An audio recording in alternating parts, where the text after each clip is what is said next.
I appreciate that this event is focused on bridging the gap. But frankly, I think that's not good enough.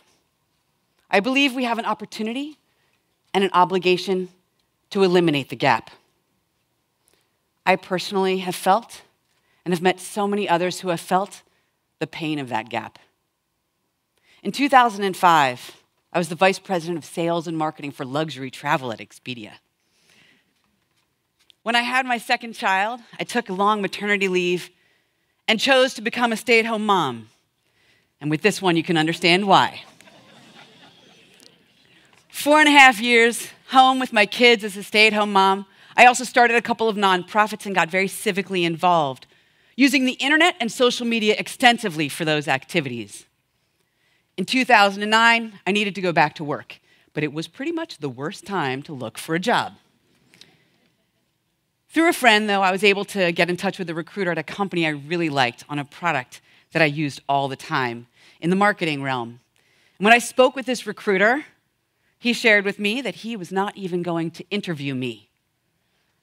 I didn't have the skills for the job because I didn't have social media experience. Now, social media had happened while I was staying home with my kids those 4.5 years. So I didn't put it on my resume because I hadn't done it professionally, right? I came back to him and I said, hey, social media is not rocket science, and I have a rocket science degree. He laughed too. And he still wouldn't interview me for that job because I didn't have the relevant skills. And the good news is I did get a good job at Microsoft, but it was at a lower level. And clearly, things have worked out okay for me. But that loss of dignity and that insecurity that I felt in 2009, when I couldn't get that job from that conversation, and from basically getting demoted for staying at home with my kids, gave me just a tiny taste of what millions of people feel when they are experiencing that gap. But now, I am the commissioner at the Employment Security Department for Washington State. I'm essentially the commissioner of careers. And in my job, I have the opportunity to help get people out of those gaps. But I also have the obligation to help eliminate those gaps. And since I started in July, I've had the opportunity to travel across our very beautiful state and meet people from all different walks of life. And what has really impressed me in those conversations and in those visits is that despite their differences, when I meet people like members of our military or their spouses or farm workers or students or inmates or incumbent or mature workers, they all have something very important in common with one another. They're staring downstream at a transition. But you know what? Those transitions are not a surprise. We can predict them. We know that those members of the military are going to leave the service.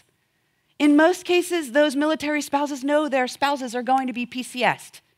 Those inmates are going to be released. Those students are going to graduate. Those farm workers are going to see a new season. Those mature workers are going to have their jobs change with automation and artificial intelligence. We know that those things are going to happen. Now, in my agency, again, like I said, we help those individuals who are deep in that river and drowning. My agency runs unemployment insurance, paid family and medical leave. We administer the funding for our WorkSource offices all across the state. These are 3 essential life rings to help people when they are drowning deep in that river. But what has moved me most deeply in my sojourn across the state have been those programs that go upstream to equip people with what they need to flow and float through those transitions with dignity and with hope and with opportunity. And I want to share with you a few of those examples. The first one is right here on base, WorkSource JBLM. It's one of the first American job centers on a military base in the United States. And it's here that we work in partnership with the Military Transition Office to help members of our service translate their ample skills into the civilian world, to help them with job skills and resumes, and ideally get them lined up for that job before they ever enter that next chapter, wherever it may be in the United States. Now, WorkSource is also available for those military spouses when they get here. But that can often take months and add to the stress of that move. And really, that time is so precious. If it takes many months, both for that individual as well as for those employers, they want to get as much runway as they can out of that time in that location. So as we think about how to go upstream from that, I am inspired by one of my staff members. This is Rebecca Wilkes. She works up at TEDxTacoma, and her husband is active duty Air Force here.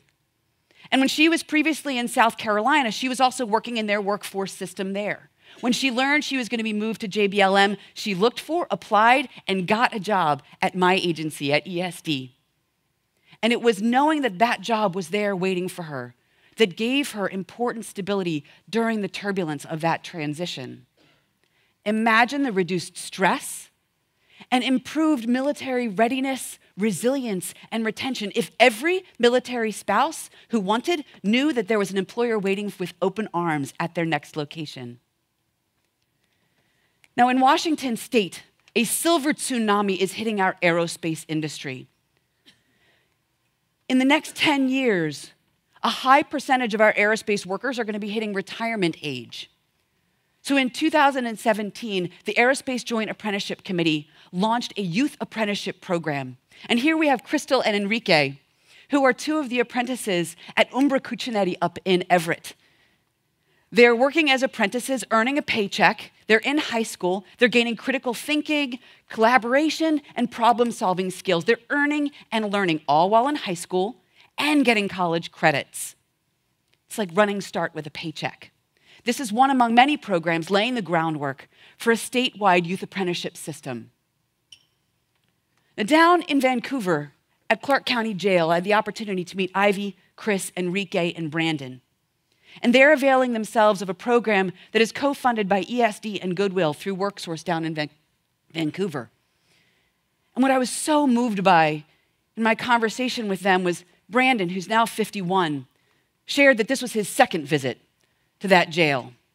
And 18 years prior, had he had Tennille as his coach and trainer, working on resumes and job skills and interviews, he would not have had a return visit. Imagine our reduced recidivism rates if every one of our more than 8,000 prisoners coming out of our prisons and jails every year had that kind of opportunity and those skills when they left. These are some of our farm workers up in Skagit Valley. And they are learning basic computer skills in Spanish at Skagit Valley College so that they can be prepared for off-season work, as well as the automation that is happening in our agricultural industry. For example, on the right-hand side, you can see in Yakima, Matson Farms, where they are using now automation. They used to have 27 workers, farm workers, looking at apple bruising. Now they have 2 farm workers overseeing the computer sensors doing that same work. Now, McKinsey has done a future of work study that says that 60% of all jobs will have 30% or more of the jobs replaced by automation and artificial intelligence. Those jobs will change. They are not necessarily going away. And in many cases, it's the dangerous, dirty, and redundant work that's going to be replaced by computers and robots. But it's very easy for incumbent and mature workers to look at the coming of automation and AI as a job thief coming after them. And instead, what we need to do is to train them and equip them for those changes in those jobs, as well as for the new in-demand jobs that are happening.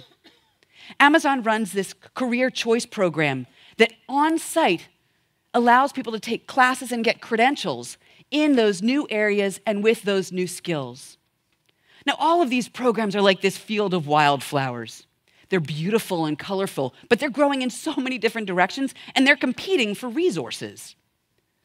In order to be scalable and sustainable, they need to be more like this stand of aspens. They're one organism, and they're collectively thriving. I am so inspired by and hopeful about what we can do with these different opportunities. And I know when, not if, we are successful, that businesses will also have access to talent in a timelier fashion. But I am not naive about how hard this is going to be. Hope is not a strategy.